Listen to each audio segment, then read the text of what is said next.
Hi, everyone. Welcome back to the Israel Connection. I'm Esti Zenati, and I have a very special guest today, straight from Israel. Adeena Sussman is a New York Times best-selling author, known for her own cookbooks, Shabbat Recipes and Rituals from My Table to Yours, and Sababa. She is also the co-author of 15 cookbooks, including Chrissy Teigen's best-selling Craving series. Adeena has spent nearly 20 years writing about Israel's food culture and now lives, cooks, and writes in Tel Aviv, where she lives in the shadow of the city's Carmel market with her husband, Jay Shofet. Adeena, thank you so much for joining me today. Thank you. So Adeena, what was the turning point that made you realize food was your professional path? I was working in Israel actually in my 20s in television. But I realized anytime I took a trip, like all I was writing home about was the food, emails to friends. And also my first time discovering cooking from a market or a shuk and cooking seasonally, and really connecting to Israeli food as a part of my Jewish identity and my increasing connection to Israel. So I think those 4 years after college really sort of put me on the path to a food career. And then I moved to New York in 1997 and eventually found my way to Gourmet Magazine, where I worked before I went to culinary school. So I would say it was those first 4 years. And also my childhood, I wouldn't say is a career path, but I grew up in a food loving home where we did a lot of Shabbat entertaining and cooking because we were kosher in an area where there weren't a lot of other kosher people. So we had tons of guests every Shabbat, and we made everything from scratch, from soup to nuts, literally. Wow. What is the process like of writing a cookbook? Because, we know about people writing novels and things like that, but a cookbook is very different. So what is that process like, and what is the difference between writing your own book rather than co-authoring a book?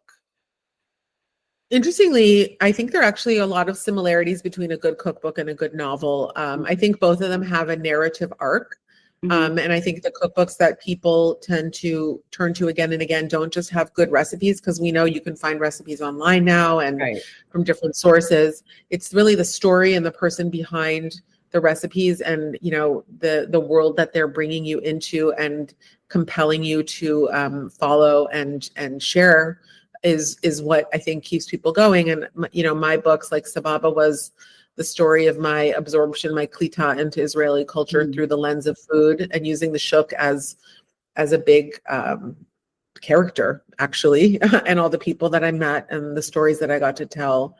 And Shabbat was the story of my, Shabbat cooking around the world, and it ended up being a real deep dive into my own childhood and almost a memoir. I realized I had to go deep into my own memories and before I could sort of expand larger. So, I think good novels or memoirs have a lot and similar to cookbooks, but the technical part of writing a cookbook is a lot of food shopping, food prepping, recipe developing, writing things down, retesting it again and again, and tons of dishwashing. I bet. And, inspiration can come from a variety of sources. I can say I need to fill in my soup chapter, or I can say I met an amazing person this week when I was traveling within Israel, and they come from an interesting, ethnic background, and I want to cook with them and have them teach me a recipe. I let recipes and food sort of lead me and guide me in cookbook writing, and then I tend to write the text and the introduction later. I always say cook first and write later. And it's both a very technical process and a very creative process together. And also it's very organizational. You have to really be on top of the status of all the recipes and so many edits and corrections. There's so much that can go wrong, on the written page, with the recipes. So yeah, but it's a really interesting process. It's interesting. I remember the old cookbooks my mom used to have at home. They were mostly the recipes, and there was a little short, little description, I guess, about the recipe. It was never, as far as I remember, it wasn't a story about the life story of the author. Right. It feels like it evolved a lot since then. I think so. I think, in the age of social media, people expose themselves much more and share more of their personal stories and personalities. And I also think that, the story and the narrative are a way to distinguish among, just the massive amount of cookbooks that are written now, Mhm. and really liked, creating your own little corner of the cooking world, which is something that I've really tried to do. And you asked about the difference between writing and co-writing.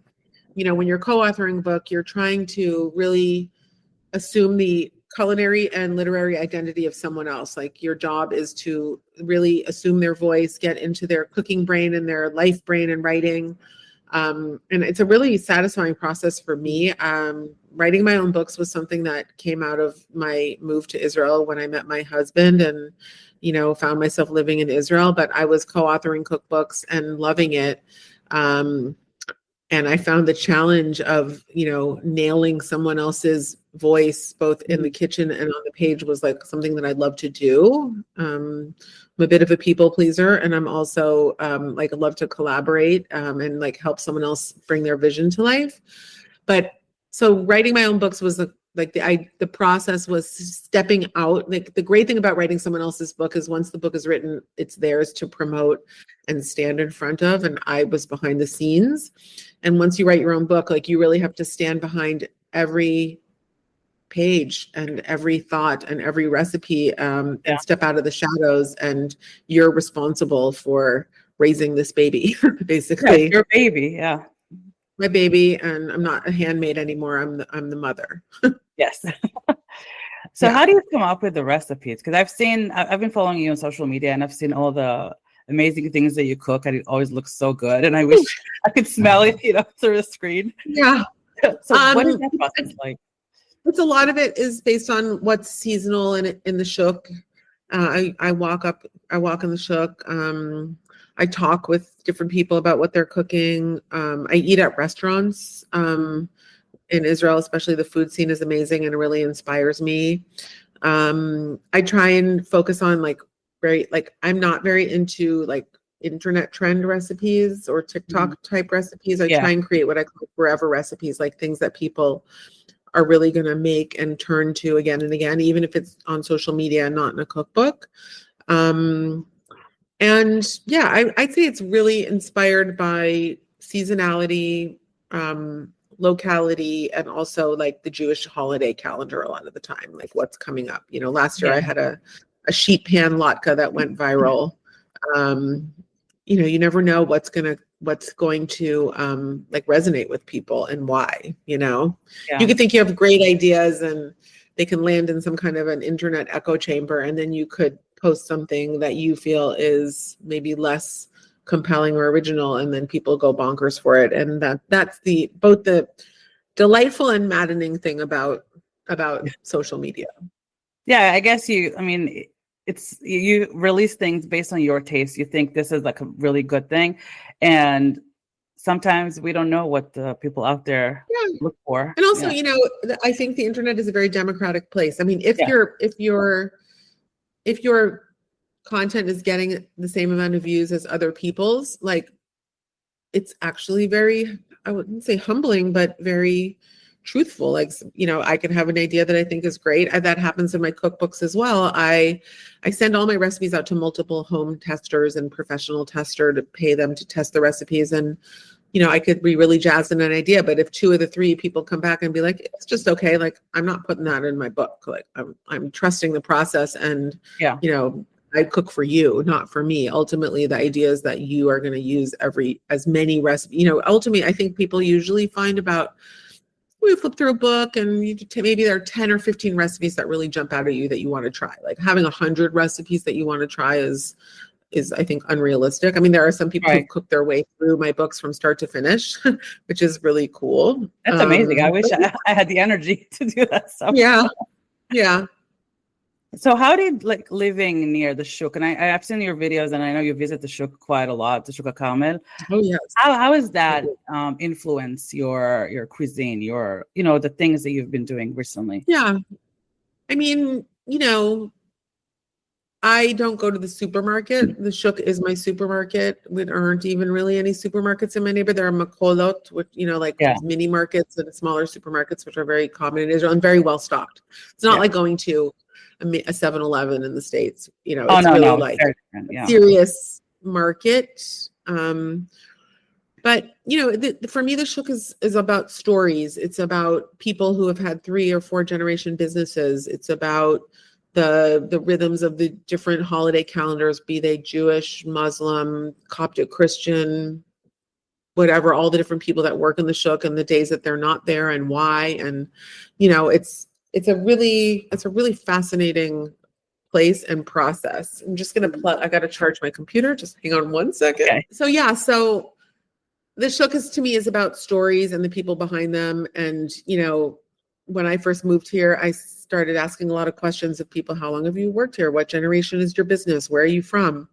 And, I think that they initially were a little bit wary of this American stranger tourist lady until they realized that I actually lived in the neighborhood and started opening up and sharing their immigrant stories and their culinary stories and their shuk stories. And, Sababa, I really had the privilege of telling those stories and feel like it's extra important because a lot of these businesses are not going to, continue on. These businesses that the grandparents and the parents are, selling paprika, and the grandsons and the great grandsons are, founding high-tech companies and getting PhDs or working in business or traveling around the world. And, I think at least a generation will be skipped in a lot of these businesses. I do think that the younger people are going to start digging deep and, looking at what their ancestors created and want to have a part in it. But like the people who work there are the ones who want their kids to do something different right now. So they're so the shuk is about doing a lot of observing and listening, a lot of smelling and, taking in the scents and seeing what's in season and what's in stock, and looking at the racial background and ethnic background and how diverse the shuk actually is. People from all over the world working there, shopping there, eating there. It's a real microcosm of Israeli society.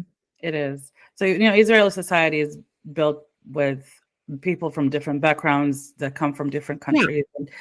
Yeah. Is there a specific cuisine in the Israeli cuisine that draws you to like more than the others? I mean, I'm very attached to Yemenite cooking. My first big assignment as a freelance food writer when I left Gourmet Magazine was writing an article about Yemenite Jewish cooking in Israel for Gourmet. And I got to cook with ladies in Rosh Ayin, which is a traditionally Yemenite, neighborhood near Tel Aviv. And also I live in the Yemenite quarter, like in Tel Aviv. The shuk is in the Yemenite quarter essentially. And it's a very historic neighborhood filled with fascinating people and stories and food culture, a lot based around breads. The Yemenites are known for all their different amazing breads. There's kubana, which is kind of a brioche-like bread that bakes overnight for Shabbat. A lot of dough. A lot of dough. Cucina povera, foods of the poor people. Mm-hmm. Yemenites are really geniuses at creating a lot out of a little, especially in the old days in Yemen. And so there's beautiful soups with hawaij, which is a Yemenite spice blend that's kind of like a masala. There are a variety of different breads. And there's obviously srug, which is, my preferred hot sauce, which is a lot of fresh herbs and green chilies, garlic, pepper, some other spices. So I'm really drawn to Yemenite food and culture because of my own experiences and also because of where I live. Yeah, I come from a Moroccan family. Ooh, so nice. Yeah, so we have delicious food, but I grew up around Yemen. Look at you. Yeah. Yeah. Well, they're in Israel, so I'm not that lucky at the moment. I don't get to eat their food, but yeah, I grew up around Yemenites. Like my best friend from kindergarten, she's Yemenite, and we grew up eating jachnun and falafel, all these things, malawach and all that. Gotcha. So that was great. How do you balance authenticity with accessibility when adapting the Israeli recipes to home cooks out of Israel? It's a good question. I try to, first of all, even in the 10 years since I started working on Sababa, basically like the availability of a lot of Israeli staples has really increased. Mm-hmm. Things like silan and pomegranate molasses, date syrup, za'atar, all those things have become more available. And Sababa also was a story about creating those staples so that people could make them at home. There are recipes for labneh, preserved lemon, pomegranate molasses, all the different spice blends, how you can make them if you can't access them. And I guess, I want people to approach Israeli pantry staples as their new essentials and to use them regularly. So, I'm okay encouraging someone to buy something that, they might have to source from a special location, especially because they're going to use it in multiple ways throughout my book. Like, no one likes to buy one ingredient and then have it sit on the shelf for years and pass its expiration date. And really, I just always focused on flavor and what is going to work best in a recipe. And I often give substitutes. If you can't find X, use Y. Something that's a little more accessible to a home cook. I like to view recipes kind of as suggestions as opposed to hard and fast rules. And I love when people adapt my recipes and change them and make them their own and do all kinds of wild things to them. Yeah, it is some interesting things coming up. But there's a group, an Israeli group of women that, they cook and stuff in the United States. They live in the US, and they always look for, what can I replace this with? Because they have the original recipes from Israel, and sometimes it's hard to find in different places. Sure. So it's interesting what they come up with. Absolutely. Ceylon, you can do part molasses and honey, and pomegranate molasses. You could maybe use a little tamarind and a little bit. It's all kinds of swaps. Yeah. Is there a family recipe from your mother or grandmother that you still rely on, and what makes it so special? Many, yeah. I make my grandmother's potato kugel. For a lot of occasions, a very popular recipe in the Shabbat cookbook. It's kind of like a giant oversized latke, very crispy on all sides, creamy, its interior, very salty, eggy, delicious. And I make my mother's overnight chicken soup, which she used to put on the stove on a Thursday night and cook overnight on a very low flame. Cooks all the flavor out of the chicken and the vegetables, and we would eat the chicken and the vegetables with our Shabbat meal. And yeah, just all kinds of, those are like my family staples are very rooted in the Ashkenazi Eastern European kitchen. I'm afraid to take the 23andMe test because I'm pretty sure I'm like 101% Polish. I don't think there's going to be much fun and exciting things to discover there. But I think Ashkenazi cuisine actually, in Israel, Mizrahi cuisine is ascendant, and I'd say the dominant cuisine, which is wonderful because the majority of people who live here are Mizrahi, and in the early years of the state, their culture was overlooked and neglected. And starting in the 70s and 80s, Mizrahi music, Mizrahi culture, Mizrahi style is like really, I would say, what people are aiming to emulate here. But, there are Ashkenazi cooks who are starting to re-examine their roots and kind of update and freshen up and modernize some of the food. You're seeing a big bagel scene all of a sudden in Israel. I think we're going to see more cured meats, like deli kind of meats in the future now that there's better meat available in Israel. And, that's fun for me coming from that background. There's great, all the smoked salmon and all that kind of stuff being made locally as opposed to imported. Yeah, that's great. I mean, last time I was in Israel, I did not see a lot of those things, but I've seen people recently purchasing more, smoked salmon and bagels, and it's becoming, I think, slowly. Israel has been through a pretty rough time, obviously, in the past couple of years, and a lot of people turn to food as comfort. What was your comforting, your most comforting dish that you got to make and eat? That's a really good question. I mean, my house is like a real mix of American staples and Israeli staples. So, a lot of times, like I'll make, I don't know, like a spicy is tomato soup, maybe with like a grilled cheese using like both a combination of Israeli and American cheeses. I make a lot of really simple things from the shuk, like a whole roasted fish, like with vegetables around it, like for dinner. For breakfast, I eat labneh, like strained yogurt, which is similar to Greek yogurt with Ceylon and dried fruit. And I make a lot of smoothies with tahina and dates. And then for like a big sort of like comforting kind of main course, Yeah, like some kind of a yummy like rice and chicken in one single skillet kind of a thing, because I'm Mm. always looking for easier solutions like the rest of us. And Yeah. I love making tahin or cholent in the wintertime, overnight Sabbath cooked stew. Oh, yeah. The Moroccan khamin is my favorite. It's the best. Oh yeah, a dafina or a The khamin. fina, yeah. Yes. My grandma Yeah. used to make those little balls made out of dough. It's called café de masa. It's like a Spanish Moroccan dish that you would do in the Right. summer, and that's always been Mm. my favorite In the thing summer? ever. Yeah, you do it in the summer specifically. It's a lot of work. You roll them by hand, like little Yeah. dough. So good. So it's like my favorite Mm. thing ever growing up. Lucky Yeah, I miss you. that. All kinds of dumplings. Libyans have kukla, which are sort of torpedo-shaped semolina dumplings made with lamb fat that go in there, like tebecha belsalk, which is a stew that has kind of a reduction of like greens like kale or even spinach that's fried in oil until it gets like really dark and kind of deep green color, and that's used kind of as a condiment and a flavoring. So I love all those kind of stews that are flavorful and also have like great history.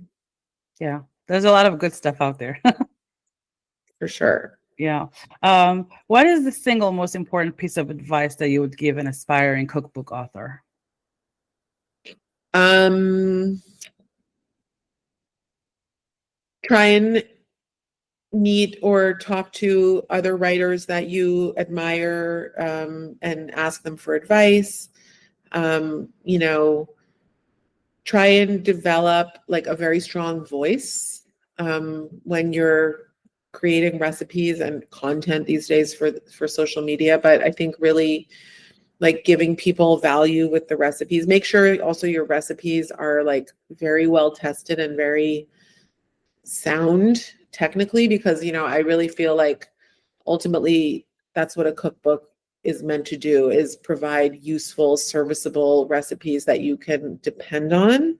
Mhm. And I always say that, if you write a cookbook and, if you don't like the pictures, if you don't like the writing, if you don't like the design, like that's subjective. But if my recipe fails you when you follow the directions, then I have failed you. So like, I think just really focus on the food at first and get really good at cooking, and, try and like step away from being a generalist, like really find your own niche, find your own way of cooking, find something that distinguishes you from others. Like we don't need another classic pasta primavera recipe. Like we Right. want your take on that. We want to know why yours is different. How were you influenced by it? Is there a story behind it? Is there a tweak that you made to the recipe? Is there something you can add to innovate technically? Or that's what those are and also just read a lot of other cookbooks, and also read a lot of books, because like I said, like these days, like cookbooks are like books, and you need to be able to write nicely as well. Yes. Be inspired. That's Yeah, be yeah. inspired and inspiring. So speaking of inspiration, what other Jewish or Israeli cookbook authors inspire you? My friend Michael Solomonov in Philadelphia. Mm. His restaurants, I think, are really like the gold standard of like modern Israeli cooking in the United States. And his cookbooks are also beautiful explorations of his own history and Israeli culture. Wow, there are lots. Whose books have come out? My friend Leah Koenig, who is sort of a younger version of, I would say, Joe Nathan, who's kind of the grand dame or the queen of Jewish cooking. Leah writes she wrote a beautiful book about Roman cooking called Portico Roman Jewish cooking, that came out a couple of years ago. I like younger authors like Jake Cohen, who has a huge following on TikTok and is Yeah, very he's great. tapped into what younger people are doing. And also my friend Micah Siva, who's vegetarian and wrote a really great vegetarian cookbook called Nosh. I like to keep up with what the youngins are doing. And of course the classics, the Joe Nathan, and Gil Marks, who was a scholar / cook who wrote a lot of resources and like sort of encyclopedic books about Jewish cooking that a lot of us refer to. All right. Well, I know we don't have a lot of time left, so I just wanted to make sure that I talk about your new book. You just announced that you have a new book coming Yeah. out in the spring. It's called Zariz, which is quick quick. Called Zariz, which Yes. is quick. Yeah. So what can you tell us about it, and where can people pre-order it? Well, I wrote it during the war.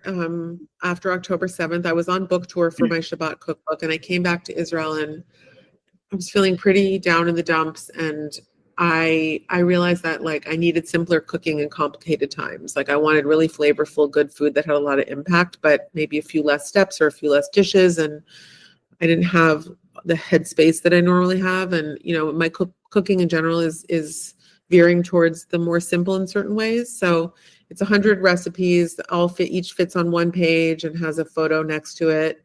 They each have most of the recipes only have 10 or 11 ingredients, which really isn't a lot. It might sound like a lot, but it's really not. It's a little bit, it's a fun and joyful book, which is funny considering when it was written, but I think I was really seeking that outlet, and I think it comes through in the book. The recipes are very energetic and helpful and useful for home cooks. And I always say Israeli food is about sun and spice, lots of citrus and chilies, and there's a lot of that in this book. That's great. And you can pre-order it Yes. Anywhere the books are sold. Kitchen Arts and Letters in New York, you can pre-order signed copies online, which is exciting. And all of the usual suspects, the larger retailers online have it, and you can pre-order it anywhere, Amazon. But it's nice to support independent bookstores in your city, and they'll all have it available. And Kitchen Arts and Letters has signed copies. Okay, that's great. Well, Adeena, thank you so much for joining me today. It's been a pleasure talking Thank to you. you. Really and thank nice. you all for listening. Until next time.